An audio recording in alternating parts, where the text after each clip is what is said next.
Señor, y en ti está la vida. Te agradecemos, Dios, por la palabra de verdad que has dejado en nuestros corazones. Gracias, Dios, por usar este varón. Gracias, Dios, por ocupar los labios de este ungido, de tu siervo. Gracias, Dios, porque hablas a nuestro corazón. Señor, en esta mañana preciosa, y al estar en tu presencia, Dios, abrimos, Señor, nuestro corazón y abrimos nuestra mente, Dios, para que todo lo que nos digas hoy capte nuestra vida y podamos vivir conforme a tu palabra, en el nombre de Jesús. Amén. Amén.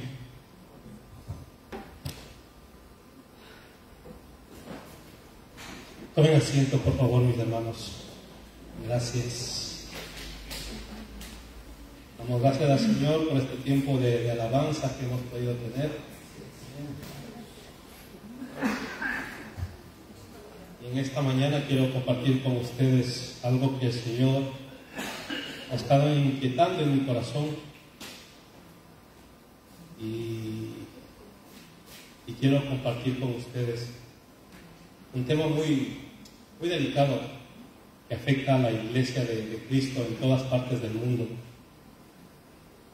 Queremos nosotros denunciar esto que está pasando a través de la palabra, de la Escritura, como dice la palabra.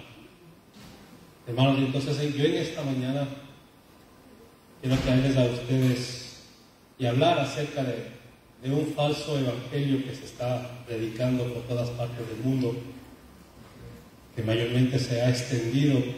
Empezó en Estados Unidos en la década de hace 100 años más o menos, en el 1900.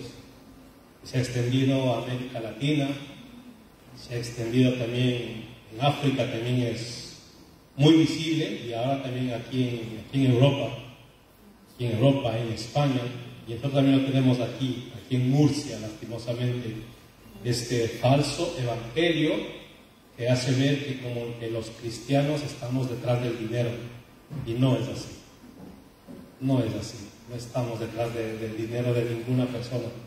Estamos aquí, como dicen las Escrituras, para edificar a la iglesia de Cristo, para formar a las personas al carácter de nuestro Señor Jesucristo. Esa es la intención, o por lo menos lo que los apóstoles, cuando escribieron las Escrituras, las epístolas, nos podemos ver que ellos también hicieron lo mismo, edificar, porque para ellos el dinero siempre fue secundario. No era algo que ellos estaban preocupados, o que su interés era el de aprovecharse de las personas y de enriquecerse ilícitamente, hermanos. Así que en esta mañana, con la ayuda del Señor, quiero compartir con ustedes este evangelio que lastimosamente está haciendo mucho daño, amados hermanos. Quiero comenzar leyendo 2 Corintios 11, 13 al 15 y lo que dice el apóstol Pablo. Y hablar acerca de esto, hermanos, y que tengamos en nuestro corazón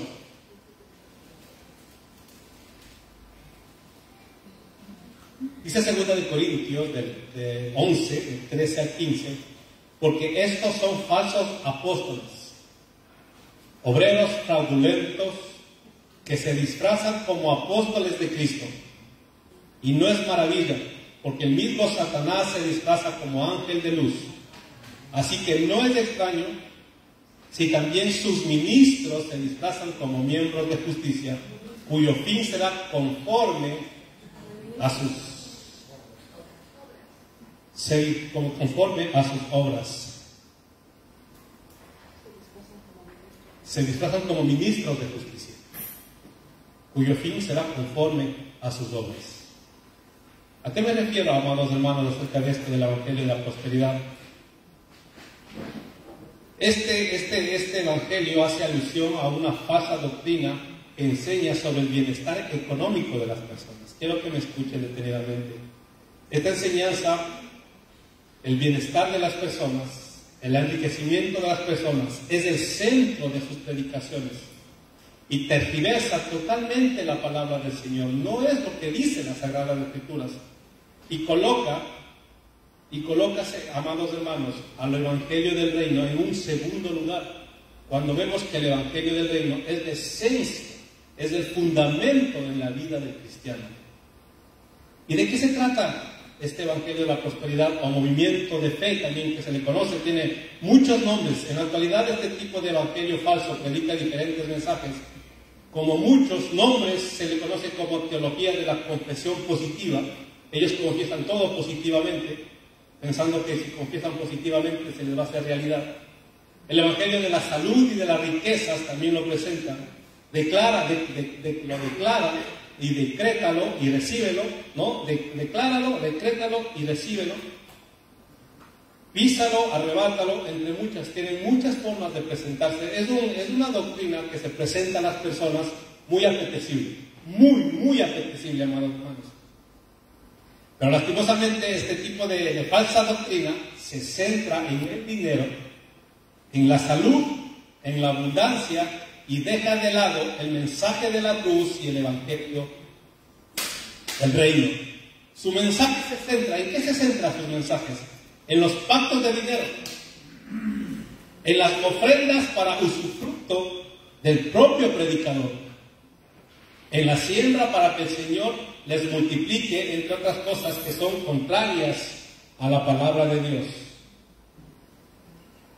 Sus líderes, los que enseñan este evangelio, dicen ellos que es el evangelio supremo. Ellos dicen que no hay nada mayor o mejor de lo que ellos predican y enseñan. Y dicen que ellos están por encima de cualquier otra doctrina o denominación. Aquellas personas que no acepten este movimiento, que no acepten lo que ellos enseñan, les consideran como cristianos de segunda o de tercera categoría. O sea, nosotros para ellos somos inferiores, totalmente inferiores. Es decir, para ellos no terminamos de ser cristianos, somos inferiores, somos menos que ellos. Sus líderes no predican nada que pueda alejar a la audiencia. Ellos no predican nada que pueda alejar a su audiencia. Siempre ellos predican lo que la gente quiere oír. A eso se centran, a predicar lo que ellos quieren, lo que la gente, lo que están ahí, quieren oír. Sus mensajes son embrujantes, tienen muy buena palabra, muy buena verborrea, como se dice. Sus mensajes son embriagantes, hablan lisonjeras, es decir, son mensajes suaves, resbaladizos, agradables, para ganar la voluntad de una persona. O sea, se presentan como algo bueno. Se presentan de una manera, pero el trasfondo que tiene es totalmente satánico, hermanos, como lo vamos a ver, porque es una doctrina satánica. No es cristiana, es una doctrina totalmente anticristiana. Y lo tenemos que denunciar de esa manera, amados hermanos, porque lo que ellos enseñan es totalmente contrario a lo que está en las Sagradas Escrituras. Y todo aquel, como dice la palabra, que cambie una letra, una coma, una tilde de lo que está escrito, hermanos, sea el tal, sea anatema o sea maldito. Y lastimosamente es así porque sus enseñanzas se centran en el bienestar del hombre para tener contenta a las multitudes. El Evangelio de la Prosperidad enseña que el Señor quiere que los creyentes sean ricos, que estén siempre sanos y sean felices. Vamos a estar diciendo esto porque luego vamos a ver lo que verdaderamente enseñan las Sagradas Escrituras.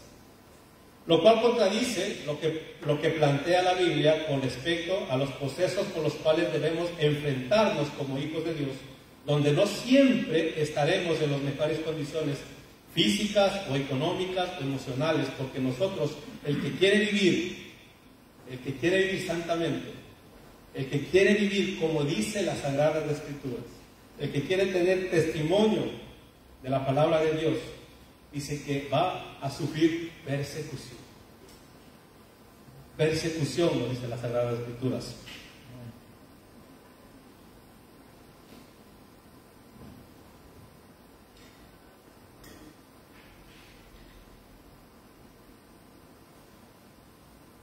Eso es lo que nosotros podemos ver.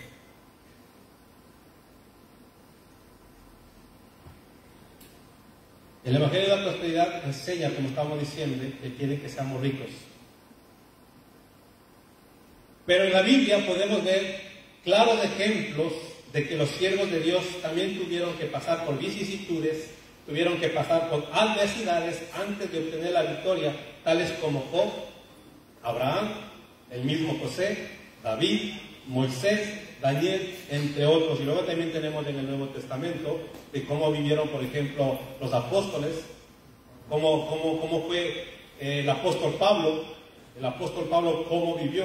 Él mismo lo dice, en hambre, en abundancia, en necesidad, en pruebas, en luchas, en naufragios, 40 veces menos uno, azotado del pueblo del mismo, apedreado, lapidado, enfermo también estuvo el apóstol Pablo, y nos dice. Entonces podemos ver el sinnúmero de ejemplos que nos deja la Biblia.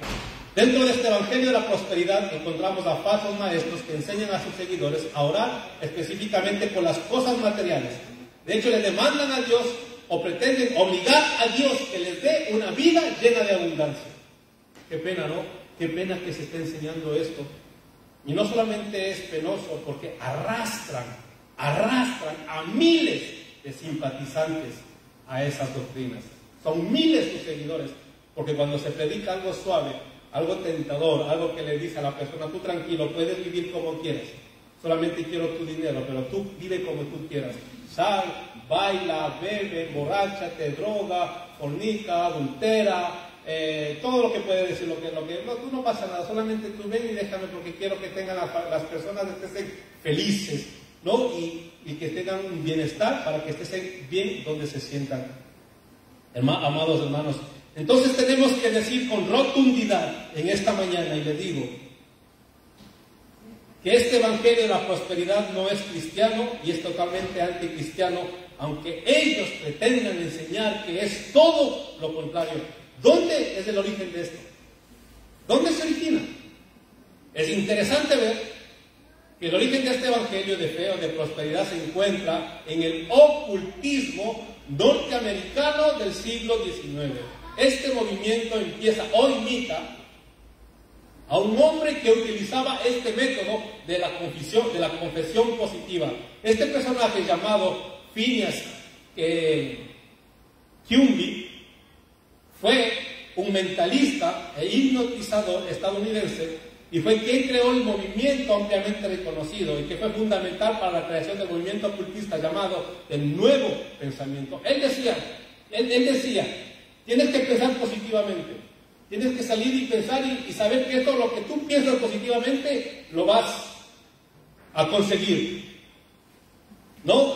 Como enseña en este movimiento de fe, ¿tú qué quieres? Porque vas a ser millonario, tú piensas positivamente, y si no piensas positivamente es que no tienes fe.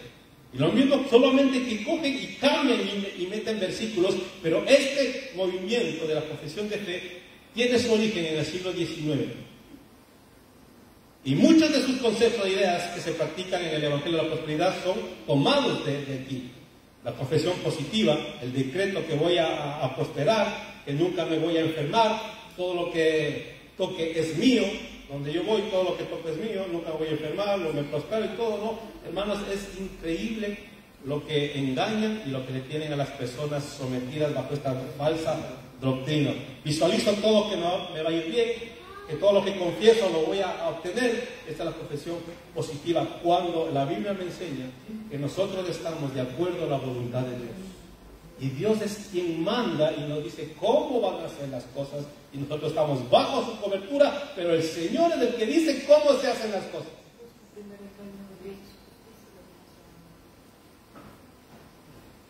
El primero que utiliza este movimiento ocultista es un estadounidense profeta llamado Kenneth Hagin.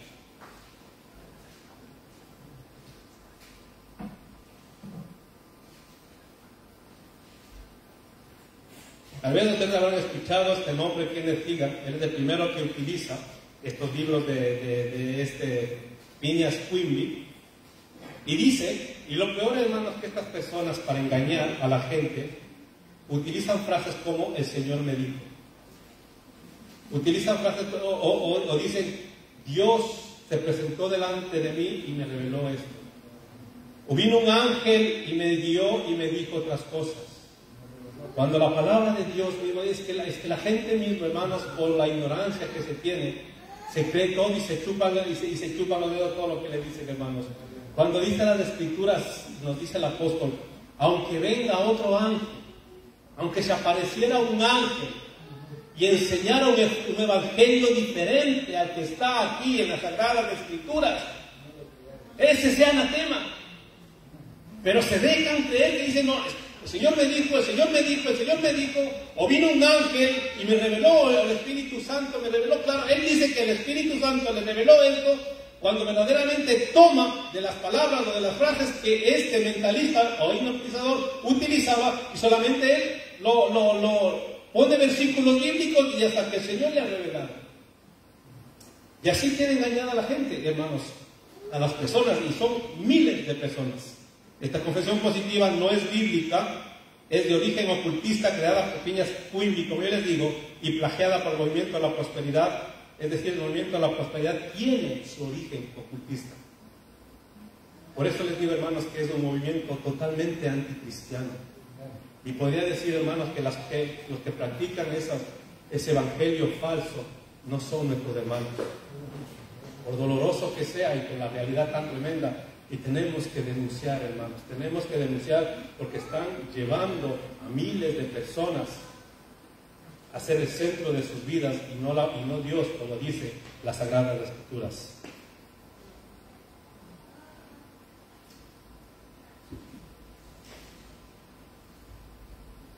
El Evangelio de la Prosperidad está teniendo mucho éxito y podemos decir que hay varias razones para este éxito. Por ejemplo, la ignorancia de la gente. No, que ignora las cosas, no que estamos insultando a nadie. La ignorancia de la gente que facilita enormemente entrar en un proceso de degeneración teológica cuando la Biblia nos enseña, por ejemplo, en Hechos 17, si podemos ver. Y yo siempre les he dicho, hermanos, que lo que predicamos aquí, usted luego vaya y cerciore si verdaderamente está conforme a lo que dice las Escrituras. Y cuando usted vaya a cualquier lugar y escuche predicaciones, no nos podemos comer todo lo que escuchamos o lo que oímos, sino que tenemos que hacer, hermanos, cuando alguien predica y usted ve que tal vez eso no entra de lo que usted aprendió, pues vaya a las Sagradas Escrituras y compruebe que verdaderamente esta persona está predicando conforme a lo que dice las Sagradas Escrituras. No podemos nosotros creernos todo lo que se enseña o se predica. Y hemos leído este versículo, hemos leído Hechos 17:10. Hechos 17:10 dice, inmediatamente los hermanos enviaron de noche a Pablo y a Silas hasta Berea. Y ellos, habiendo llegado, entraron en la sinagoga de los judíos, el 11. Y estos eran más nobles que los que estaban en Tesalónica. Estos eran más nobles. ¿Por qué dice que esta gente era más noble espiritualmente que los de Tesalónica? Pues dice, recibieron la palabra con toda solicitud, estuvieron atentos, recibieron lo que el apóstol llevó, escudriñando cada día las Escrituras. ¿Para qué? Para ver si estas cosas que estaba hablando el apóstol era verdad o no. Estas personas que dice que eran nobles, más nobles que los que estaban en Tesalónica, ¿qué hacían estos hermanos nuestros? ¿Qué hacían? Miren el personaje que era el apóstol Pablo. Pero sin embargo, cuando les llevó la enseñanza, dice que ellos con solicitud fueron a escudriñar, a ver si lo que estaba enseñando era verdad o era mentira. Y luego cuando se estudiaron y vieron que sí era verdad, dice que creyeron muchos de ellos, y mujeres griegas de distinción, y no pocos hombres. Porque ¿qué? ¿Por qué creyeron, hermanos? ¿Por qué creyeron?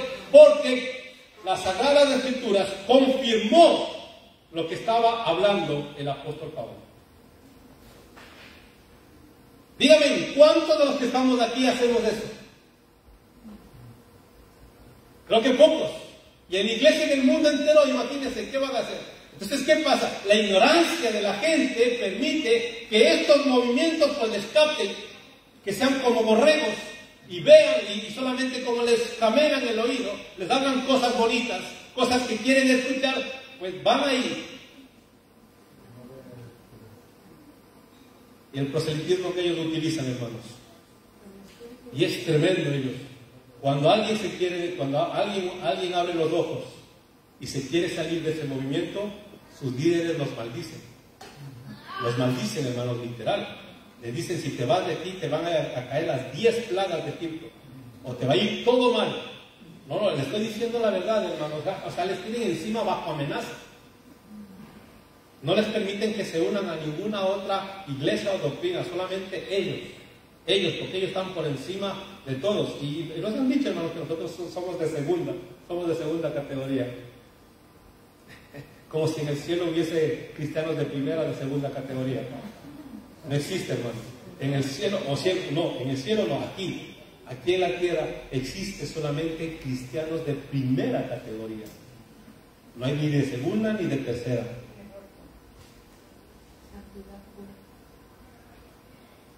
Entonces, nosotros tenemos, hermanos, que estar atentos. Y cuando escuchamos la palabra, escudriñar a ver lo que dice. Por eso, hermanos, no es que sea yo egoísta celoso. Pero a mí no me gusta invitar a predicar aquí a cualquiera.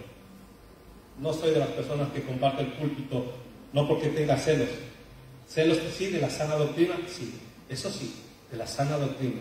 Que vengan y enseñen la palabra de Dios, el evangelio del reino, las veces que tenga que ser. Si no, hermanos, no pueden predicar al pueblo mentiras o engaños. No se puede predicar. También pasa muchas veces que la gran mayoría, otro aspecto, ¿por qué también son engañados? Porque la gran mayoría de las personas antes han sido católicas o han terminado siendo evangélicos, se han pasado del catolicismo al cristianismo, pero el catolicismo no ha salido de sus corazones. Por ejemplo, hay comportamientos psicológicos y espirituales que se daban en la Iglesia Católica, que se repiten, por ejemplo, en el movimiento de fe. Se repiten, hermanos. Los católicos, por ejemplo, hacen largas peregrinaciones o van a santuarios donde hay imágenes para recibir algún tipo de milagro, buscando santos, buscando favores. Los del movimiento de fe o prosperidad hacen lo mismo, corren detrás de sus líderes, buscando la unción, entre comillas, de estos líderes, de estas mujeres, buscan, porque quieren que sus líderes les prosperen, esperan los favores de sus líderes, esperan la unción solamente, porque ellos dicen que tienen una unción especial, solamente ellos. Nosotros no sé qué tipo de unción tendremos entonces. La Biblia nos dice que nosotros tenemos la unción de ¿quién? Del Santo. Tenemos la unción del Santo. Tenemos la unción del Santo, hermanos. Entonces ellos hacen lo mismo, van detrás corriendo de estos líderes, pero no porque quieren recibir la enseñanza, no, porque quieren sus favores. Quieren sus favores, quieren escuchar sus pactos cuando les dice, ven, pacta con Dios. Te dejo sin dinero, yo me llevo todo tu dinero, pero tú ingenuamente, ignorantemente pacta con Dios. Y verás como mañana te has quedado sin un duro. Qué pena, hermanos, qué pena y qué dolor, qué dolor. Yo veo eso en personas conocidas que salieron de este lugar y me da un dolor, hermanos, en el corazón viendo eso, lo que hacen.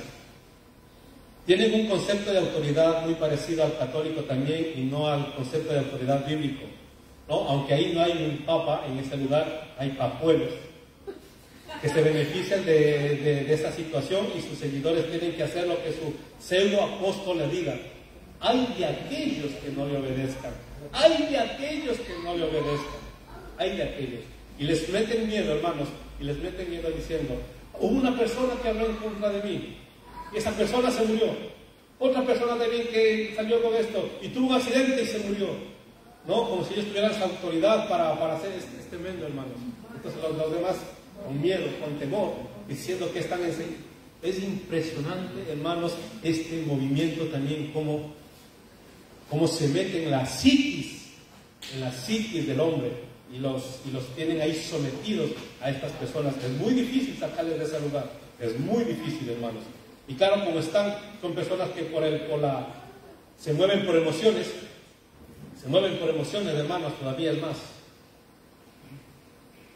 Este movimiento también, lastimosamente, es un movimiento muy tentador para los pastores, porque en este movimiento hay mucho dinero donde se pueden enriquecer y de manera muy rápida, y también porque hay miles de ingenuos dispuestos a dejarse saquear todo su dinero y propiedades a cambio de recibir multitud de bendiciones y no espirituales de las que hablan las Escrituras, sino ellos esperan bendiciones materiales. Cantidad de gente ingenua.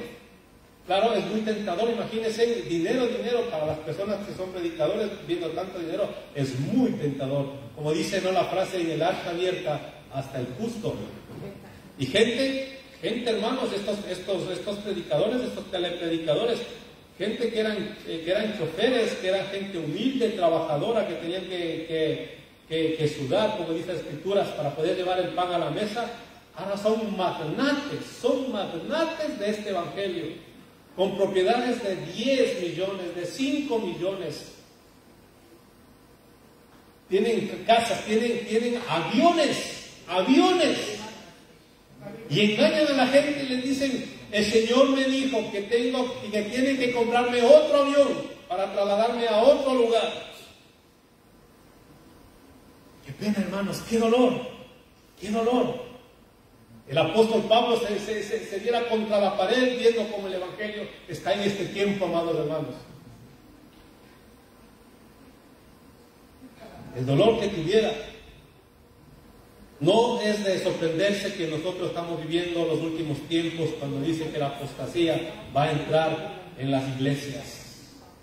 La apostasía va a entrar en las iglesias, pero tiene que ser predicado el verdadero evangelio para que llegue al corazón de las personas, hermanos. El verdadero evangelio siempre te va a confrontar.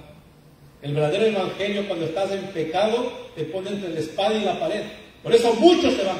Cuando escuchan la verdadera palabra no quieren volver, porque les confronta el pecado, y como no quieren dejar el pecado, pues mejor me voy, y me voy a otro lugar donde me predique lo que yo quiero escuchar.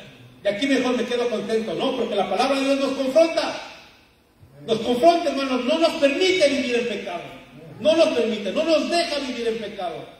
Nos dice que tenemos que vivir una vida santa, como Él vivió aquí cuando estuvo en la tierra. Porque ejemplo nos dejó Jesucristo cuando estuvo en este planeta, para que nosotros siguiéramos sus pisadas.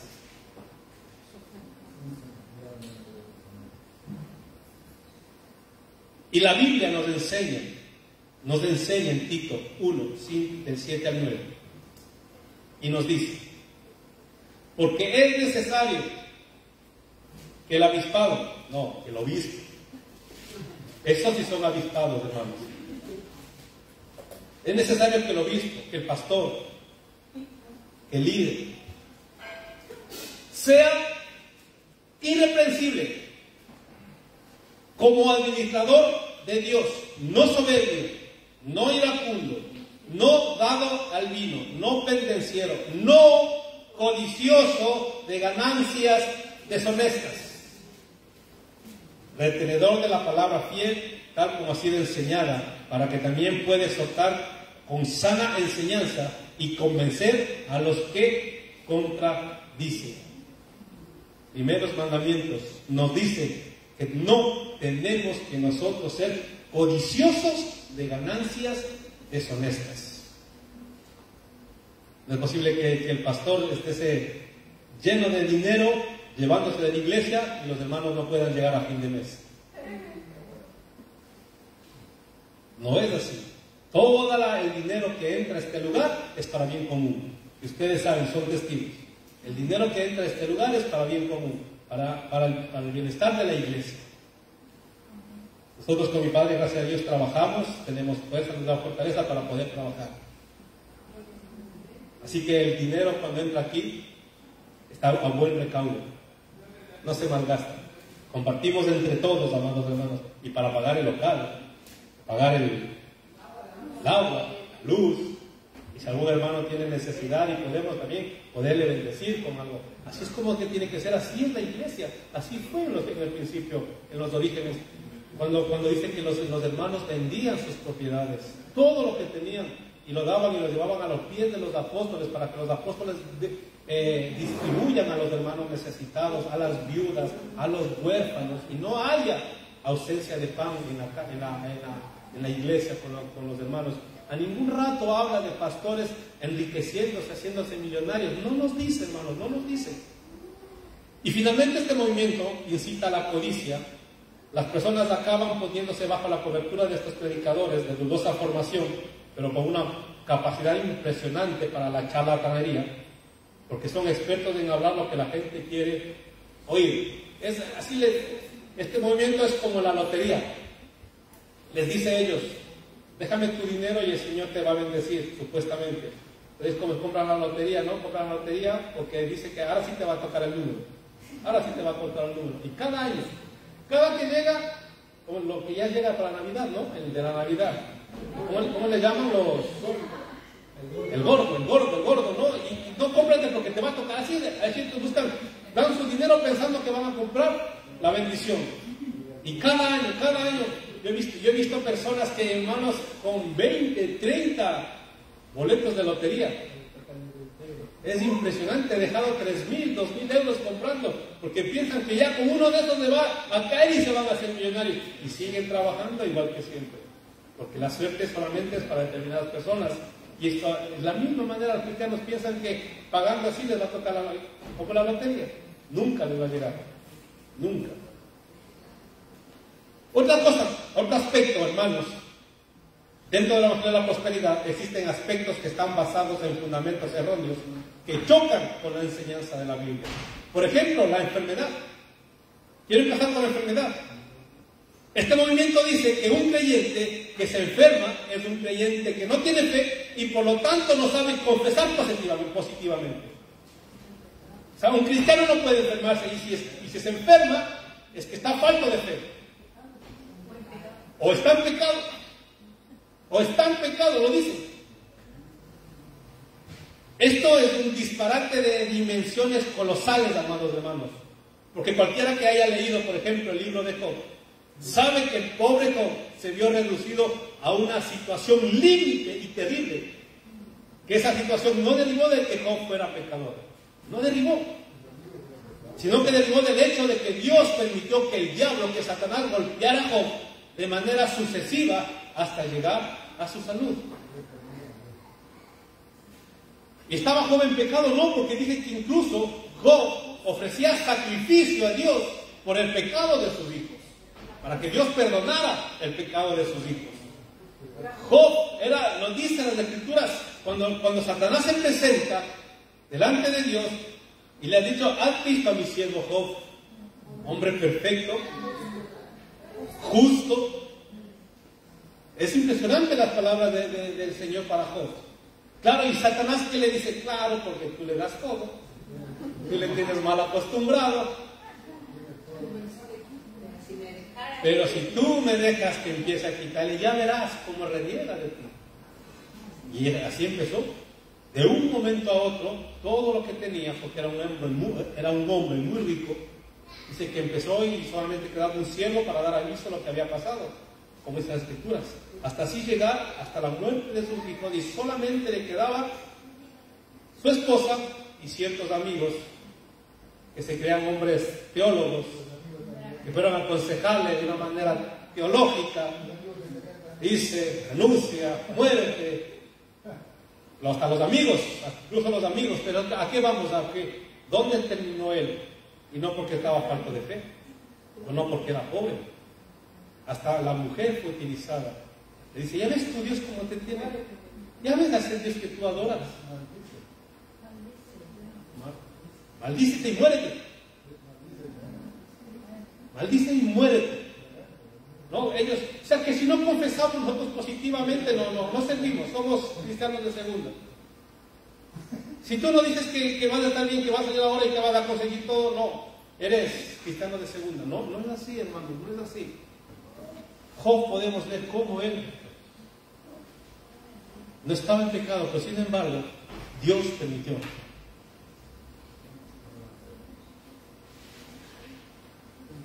Y en todo su libro podemos ver a Job que se pasó en situación de enfermedad.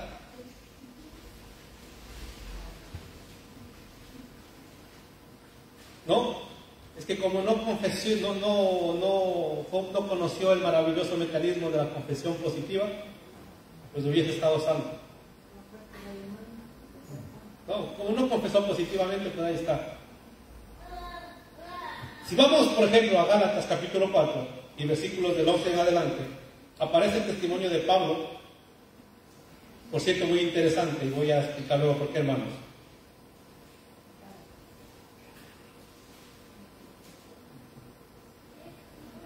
Mira lo que dice el apóstol Pablo. Gálatas 4, 12 al 15. Gálatas 4, del 12 al 15. Dice, os ruego, hermanos, Pablo a los Gálatas, que os hagáis como yo, porque yo también me hice como vosotros. Ningún agravio me habéis hecho. Pues vosotros sabéis que a causa de qué, hermanos, de no confesar positivamente, a causa de una enfermedad del cuerpo, os anuncié el Evangelio al principio. Y no me despreciasteis ni desechasteis por la prueba que tenía en mi cuerpo. Antes bien me recibisteis como a un ángel de Dios, como a Cristo Jesús. ¿Dónde pues está esa satisfacción que experimentabais? Porque os doy testimonio de que si hubieseis podido, os hubierais sacado vuestros propios ojos para dármelos, ¿no? Parece que en el momento en el que Pablo estaba planeando este viaje misionero tuvo una enfermedad de los ojos. Nos hace ver, ¿no? Que la enfermedad que tenía Pablo era de los ojos. Tuvo algo que le afectó en los ojos. Y entonces él se ve obligado a detenerse en Galacia y a partir de ahí empieza a predicar a los Gálatas y va creando toda una red de iglesias ahí en Galacia. Ahora, ¿cuál es el análisis de Pablo que hace esto? Como vosotros sabéis, pasaba por un momento de que no tenía fe y entonces tuvo un problema en los ojos. No dice eso, no dice que él pasaba por un momento de que no tenía fe. Lo que dice Pablo es algo tremendo, es distinto. Y dice en el versículo 13, a causa de mi enfermedad del cuerpo, os anuncié el Evangelio. Era un propósito de Dios para que se quede en Galacia y así poder anunciar el Evangelio a las personas que estaban en ese lugar. Habiendo aquí una acción de Dios hacia Pablo. Yo no tenía ni idea por dónde debía marchar geográficamente, tal vez diría Pablo. Y de pronto me encontré con una enfermedad del cuerpo, y esa enfermedad del cuerpo fue la que dirigió mi ruta misionera. No es algo que tenga que ver con mi falta de fe, ni que yo estaba mal con el Señor, ni nada de eso. Esa enfermedad es algo que Dios utilizó en la vida de Pablo. Y el versículo 14 dice, además era una prueba que tenía en mi cuerpo, el Señor me estaba también poniendo a mí, ¿a qué? A prueba. A ver si en medio de estas dificultades, de estas pruebas, iba yo a ser fiel al Señor, como le pasó a Job. Como le pasó a Job. Y una enfermedad de los ojos, hermanos, tremendo, tremendo.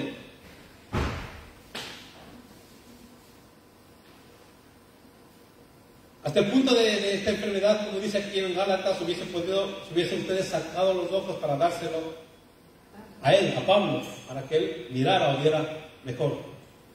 Uno dice que tal vez Pablo padecía una enfermedad o el tipo de oftalmia, porque en alguna de sus cartas al final dice, mirad las letras tan grandes con las que escribo.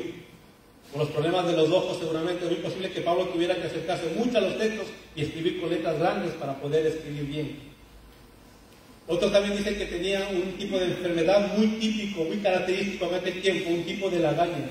Como que los ojos tenían infección, tenían materia, tenían pus, como se conoce.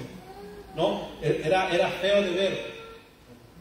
Por eso dicen, no me rechazaron a causa de mi enfermedad, por lo que estaba. Otros dicen, así sea como haya sido, hermanos, Pablo pasaba por una dificultad, por una enfermedad, y no porque no tenía fe, o porque no confesaba positivamente las palabras, o porque estaba en pecado.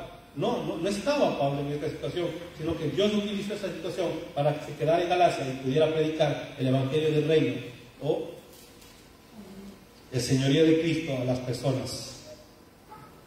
Por ejemplo, también en Timoteo, en la primera carta a Timoteo 5:23, Pablo menciona un problema que tenía Timoteo. O sea, vemos ejemplos de personas. No el hecho de que seamos cristianos nos exonera o estamos blindados a que no tengamos enfermedades, a que no tengamos problemas de salud. Si nosotros estuviéramos blindados, amados hermanos, y no tuviéramos nosotros propensos a una enfermedad, créanme, en el tiempo que hubo la pandemia, ningún cristiano hubiese muerto. Ningún cristiano. Hasta yo sé que estos que están predicando el Evangelio de la prosperidad, que andan lucrándose, estuvieron hospitalizados. Se ve que estaban en pecado, entonces, los que predican tales cosas. ¿Cuántos cristianos murieron en la pandemia? Muchísimos. Pastores, líderes, hermanos que murieron en la pandemia. Si fuésemos intocables, no hubiese fallecido nadie. No somos intocables. Vivimos en un mundo donde hay enfermedades, virus, accidentes muchas veces, donde hay muchas vicisitudes. Le dice a Timoteo 5:23, 1 Timoteo 5:23, ya no bebas agua, sino usa un poco de vino por causa de tu estómago y de tus frecuentes enfermedades. O ya no les digo que se tomen vino, sino que digo, vayan al médico, cómprese el medicamento. No voy a decir, Javi me está diciendo que beba, que me emborracho.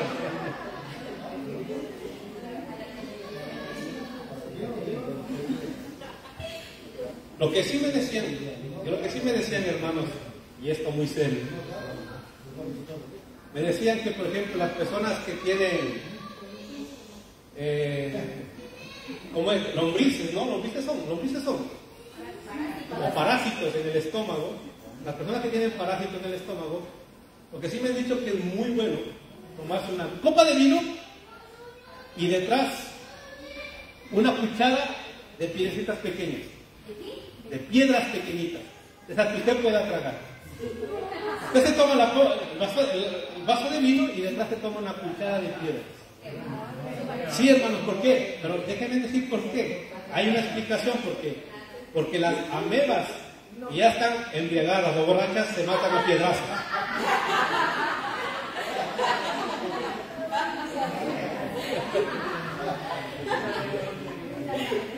No, es una broma, es para romper el hielo, que se puedan reír. Porque ya como están borrachos, pues se matan a piedrazos, hermano. Algunos hermanos estaban tomando nota ya, ¿eh?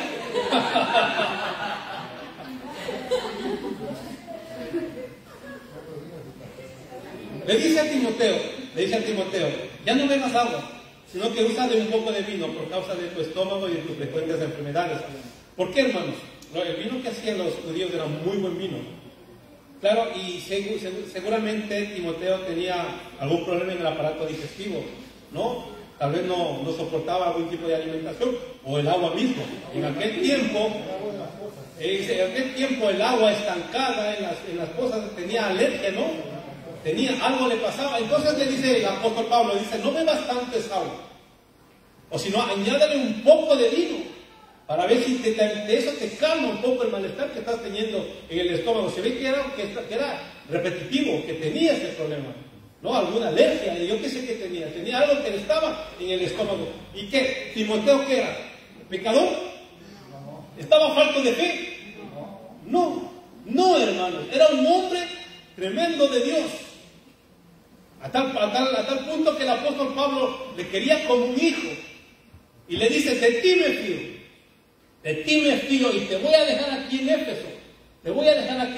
Para que tú cuides del rebaño, para que no vengan predicadores fraudulentos, falsos pastores o falsos apóstoles a predicar lo que no deben. Así que a ti te dejo aquí como responsable. Porque era un hombre que amaba la verdad. Pero ahí tenía un problema en el estómago. Un problema tenía en el estómago. No solo era Timoteo, pasaba también con otra gente del equipo del apóstol Pablo. Si vemos en la segunda carta de Timoteo, que es la última carta que escribió el apóstol, capítulo 4 y versículo 20, dice también, Erasto era del equipo de Pablo.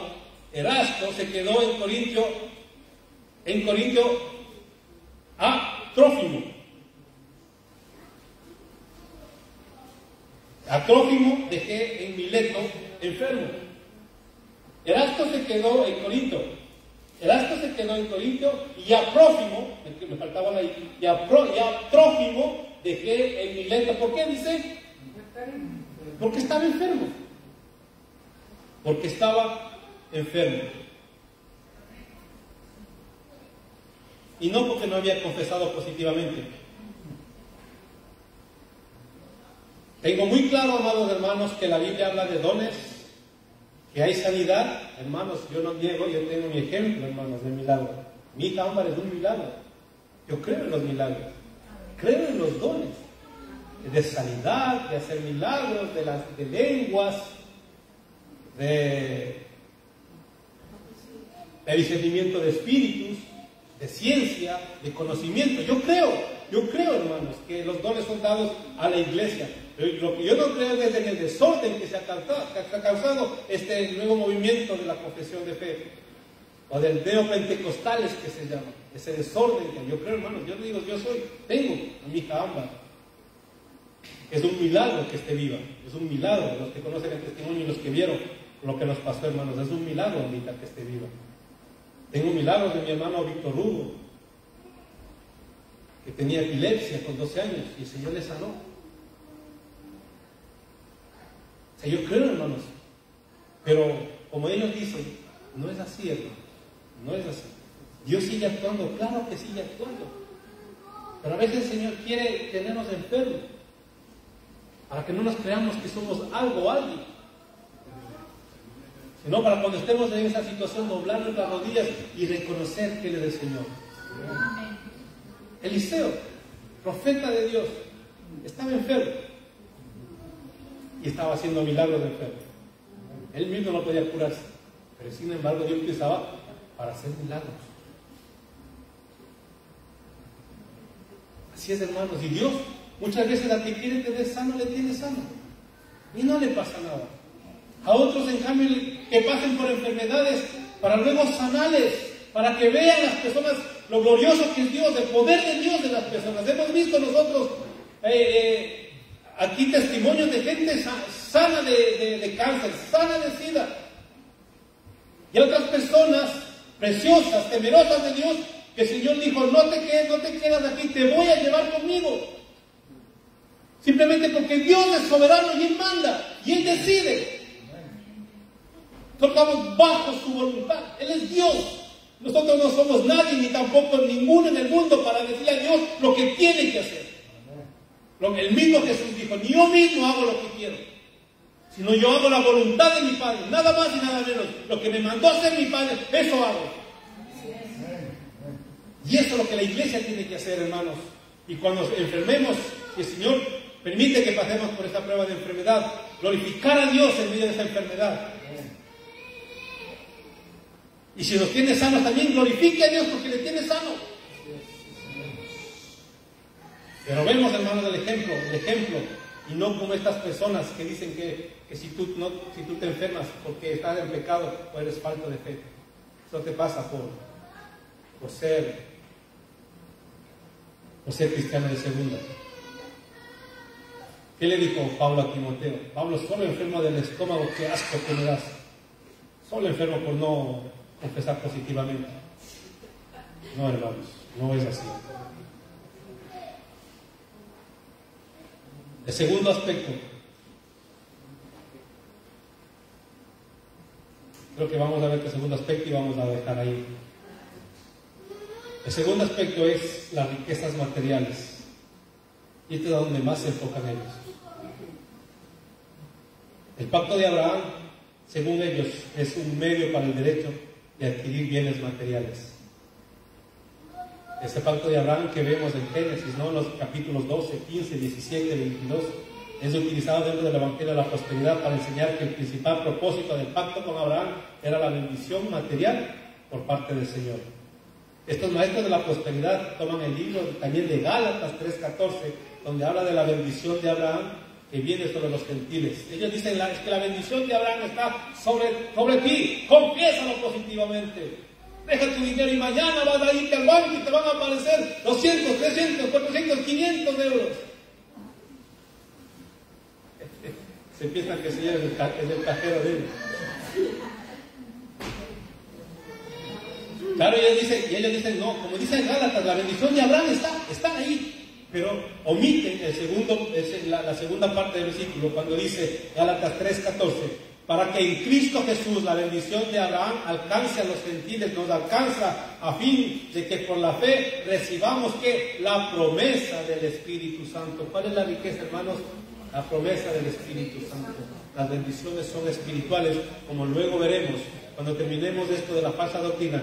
El Señor nos da vida, hablar acerca de las verdaderas bendiciones que hablan las Escrituras para los cristianos.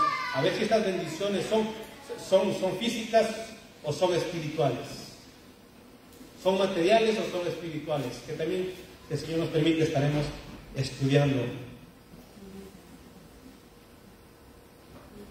Entonces aquí Pablo le recuerda a los de Galacia que son bendiciones espirituales.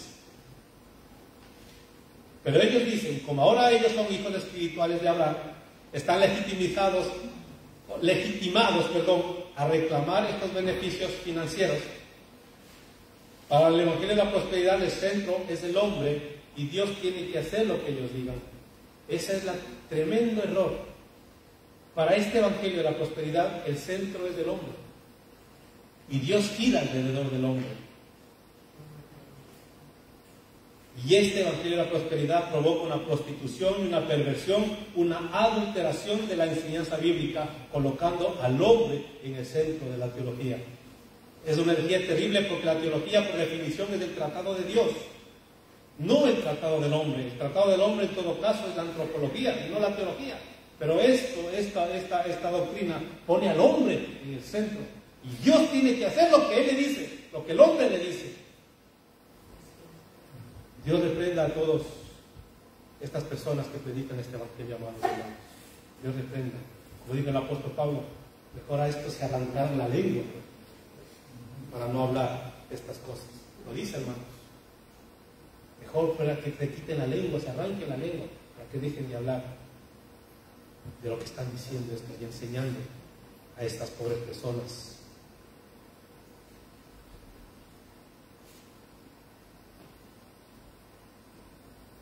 Los apóstoles nunca enseñaron de prosperidad.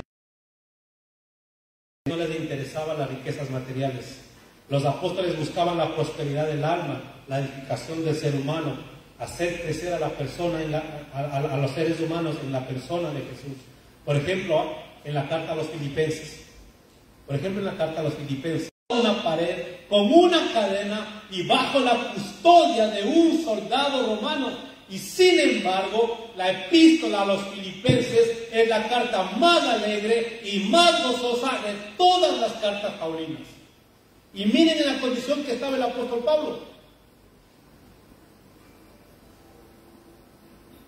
Lo cual es llamativo, queridos, para una persona que estaba en la cadena, encadenada a una pared. Y más llamativo que en su vida el centro era Dios y no él. Filipenses 1, 21 y 26, miren lo que dice. Miren lo que dice el apóstol Pablo en sus cartas. Porque para mí, el vivir, ¿qué es? El dinero. Para mí, el vivir es Cristo y el morir es ganancia. Mas si el vivir en la carne resulta para mí en beneficio de la obra, no sé entonces qué escoger. Porque de ambas cosas estoy puesto en estrecho, teniendo deseo de partir y estar con Cristo, lo cual es mucho mejor, o muchísimo mejor. Pero quedar en la carne es más necesario por causa de vosotros. Y confiado en esto, sé que quedaré, que aún permaneceré con todos vosotros para vuestro provecho y gozo de la fe, para que abunde vuestra gloria de mí en Cristo Jesús por mi presencia otra vez entre vosotros. La afirmación de Pablo es muy clara, hermano, es muy clara.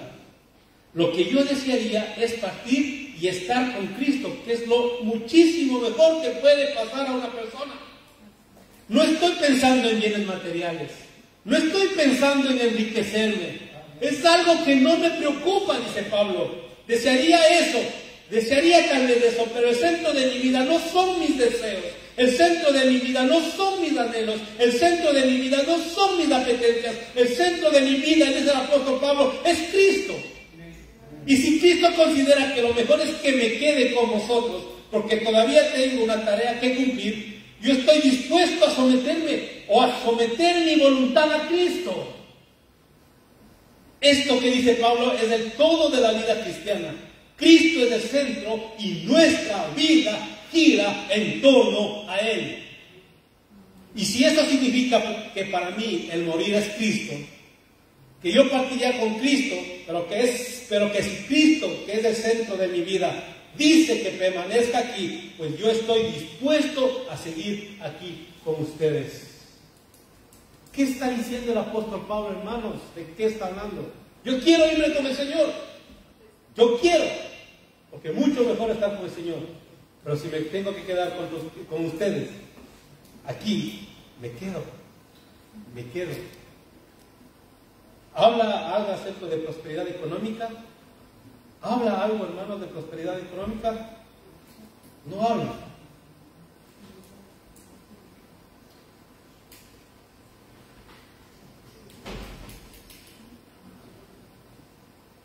Tercer aspecto que deja también de manifiesto que el planteamiento de la teología de la materia de la prosperidad o de la teología de la fe es falso. Para el movimiento de fe es imposible que un cristiano sufra o pase por pruebas. Todo lo tiene que ir bien. ¿Por qué? ¿Saben por qué dicen? A los de la prosperidad les tiene que ir todo bien porque ellos son Jehová Junior, dicen. ¿Han escuchado, no? Dicen ellos que ahora ellos pueden declarar y decretar todos porque son Jehová Junior. Había uno, hermanos, es increíble escucharles.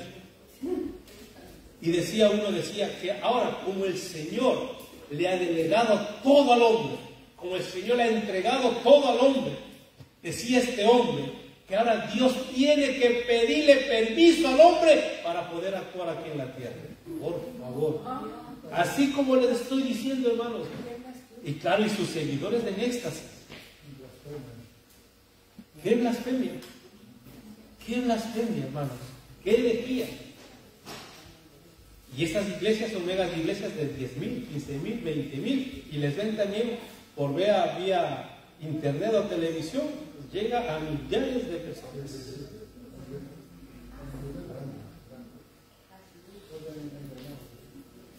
Entonces, como ahora son Jehová Junior, dicen ellos, pues no pasan por pruebas, por luchas ni por nada de eso.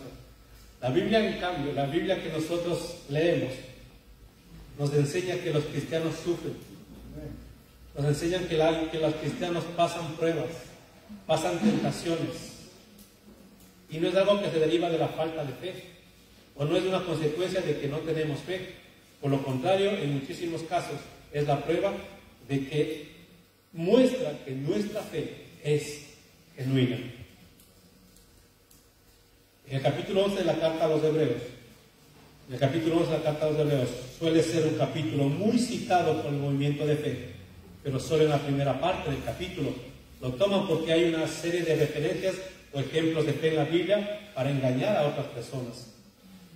¿No? Dice, como Moisés, como tuvo fe el ejército del faraón que lo perseguía, ¿no? Fue anegado por las aguas, lo que dice, ¿no? Como le seguía fe, entonces ahí está como Moisés hizo que abrió el mar y pasaron en seco, ¿no? Diciendo que el Señor es capaz de todo. Claro que el Señor es capaz de todo. Otro ejemplo de fe es Josué, que vio cómo se desplomaban los muros de Jericó y podía conquistar la ciudad de Jericó. Y tomaba multitud de ejemplos de la Biblia en el que la fe va unida a un inmenso triunfo. Entonces engañan a sus seguidores y les dicen que si decretan o confiesan positivamente, Dios va a hacer lo mismo con ellos. Dios va a hacer lo mismo con ellos. Y no es así, hermanos.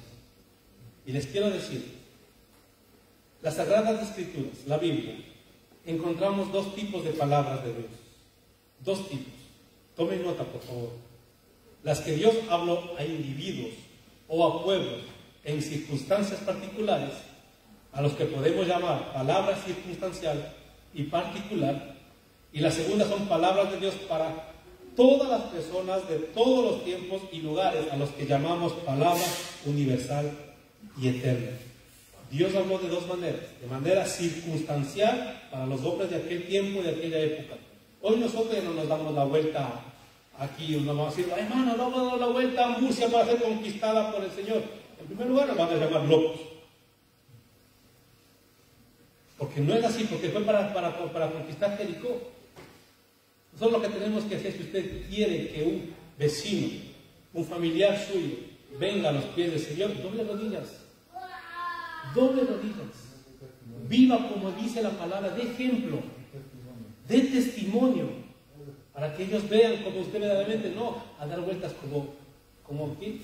Eso fue para el tiempo que le dijo a Josué: ve, date vueltas y van a caer los muros. El Señor hoy no nos dice, vamos a conquistar Murcia, así que maten a todos los de Murcia. Eso hacía el Señor en el Antiguo Testamento, les decía, no dejen a ningún murciano vivo, maten animales.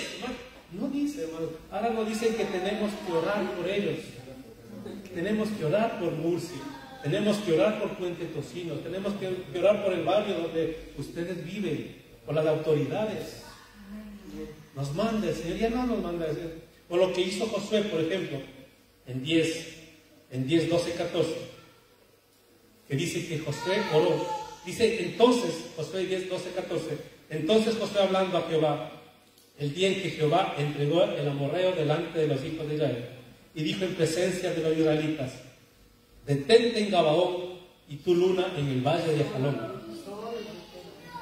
Le dijo en presencia de los israelitas, sol, detente en Gabaón y tu luna en el valle de Ajalón. Miren lo que hizo Josué. Esto para la ciencia puede ser algo inexplicable, algo absurdo. Puede ser, hermanos, viendo lo que hace Dios. Y el sol se detuvo y la luna se paró. Dios hizo parar la tierra. El movimiento de traslación de la tierra. ¿Traslación o rotación? Traslación.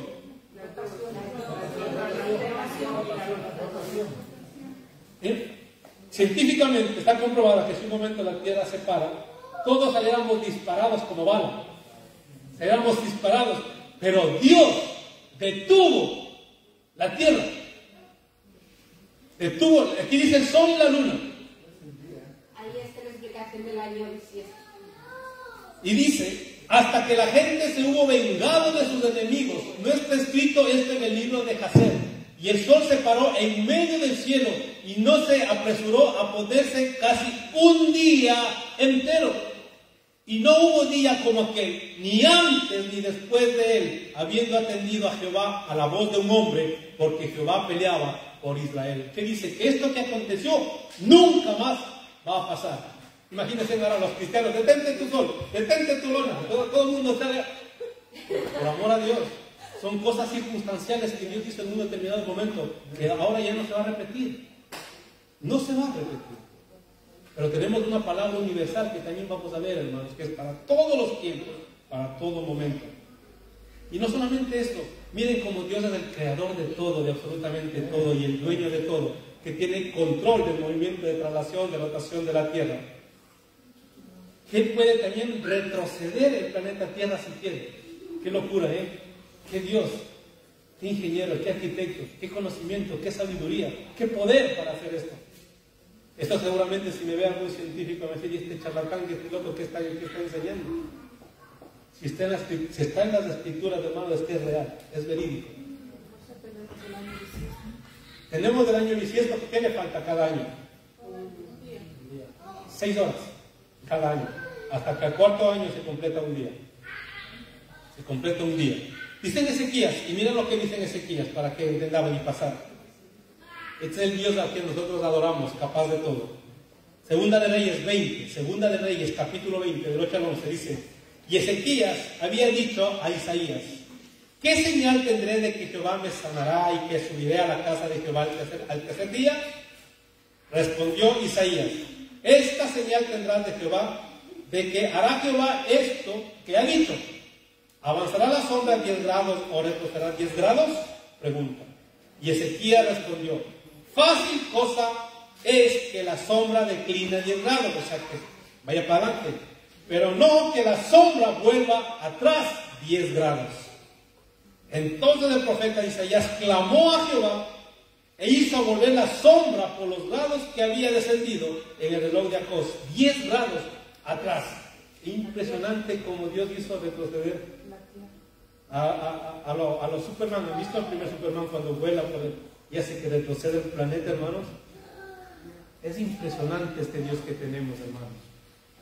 Como dice, no, ¿qué le puede sostener a Dios? Ni el cielo ni el espacio te pueden contener. No hay nada que pueda contener a nuestro Dios. Él si quiere hace parar el sol, la luna. Él si quiere hace retroceder. Él si quiere abre el mar para que su pueblo pase el seco. Esos son de momento de palabra circunstancial o determinado momento.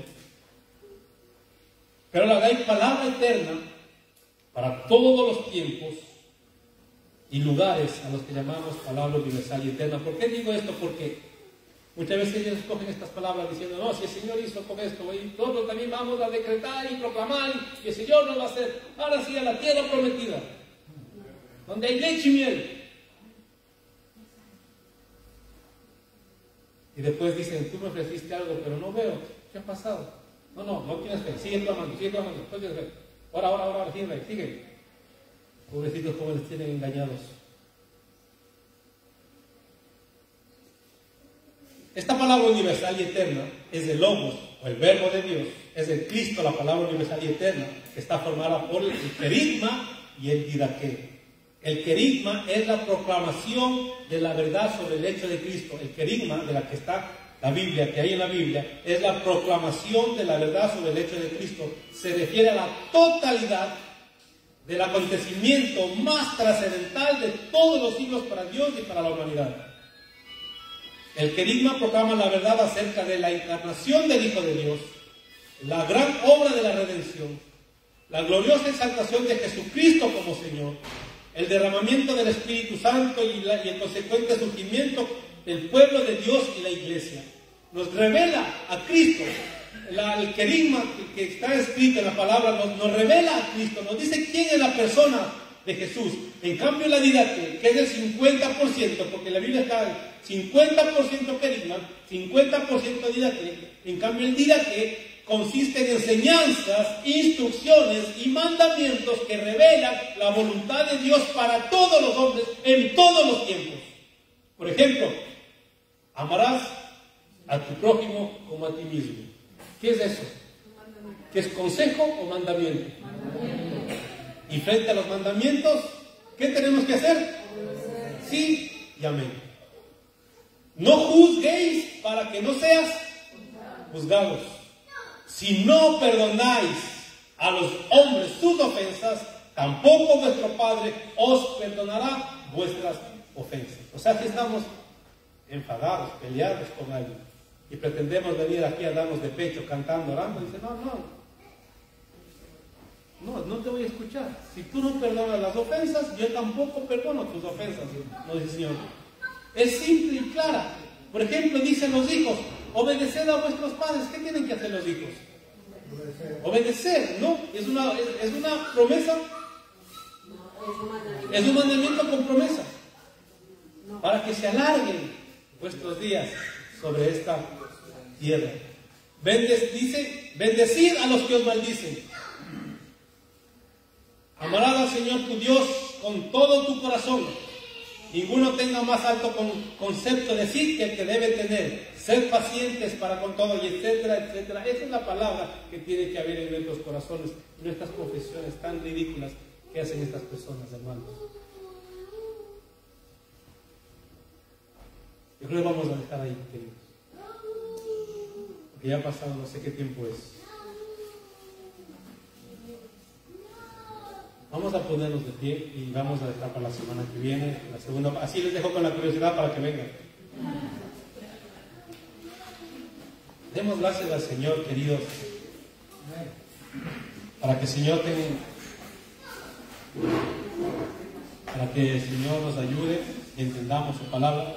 Yo sé que, hermanos, que los que estamos aquí, ya ninguno vamos a caer en esas redes, ninguno, porque tenemos claro cuál es el propósito de Dios en nuestras vidas. No es de enriquecernos, no. Bueno, espiritualmente sí. El propósito de Dios es que nosotros seamos parte de su familia, pero que seamos como Jesús.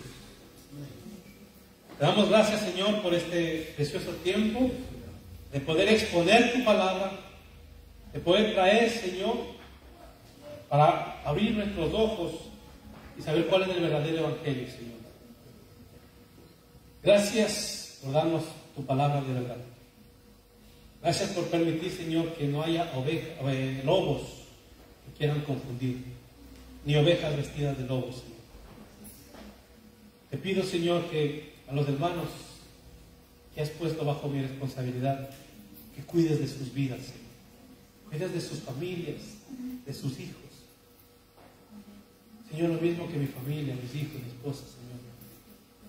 Te pedimos, Señor, frente a todo lo que está pasando en el mundo, a estas personas que quieren engañar, que quieren prostituir, Señor, el verdadero evangelio. También, Señor, te pido que tengas misericordia por estas personas, para que ya no sigan engañando, Señor, sino que vengan al arrepentimiento. Porque tu juicio contra estas personas será terrible, Señor. Terrible. Como sobre cualquier persona que quiera hacer lo que está contrario a tu palabra, Señor. Llévanos, Señor, cada día a crucificar nuestras pasiones, nuestros deseos, a vivir contento con lo que tú nos das, Señor. Agradecerte con la vestimenta que tú nos das, con el aire que respiramos, con el plato de comida que nos vamos a servir, con las bendiciones que recibimos de ti, con el trabajo, con la salud, Señor, para poder también trabajar. Gracias por el poder congregarnos y estar aquí con los hermanos. Gracias, Padre. Llévanos con bien hasta nuestros hogares. Estamos en tus manos, Señor Dios Todopoderoso. Te glorificamos, te exaltamos, Señor. Te damos toda honra y toda gloria al que vive y reina por los siglos de los siglos. En el nombre de Jesús. Amén. Amén.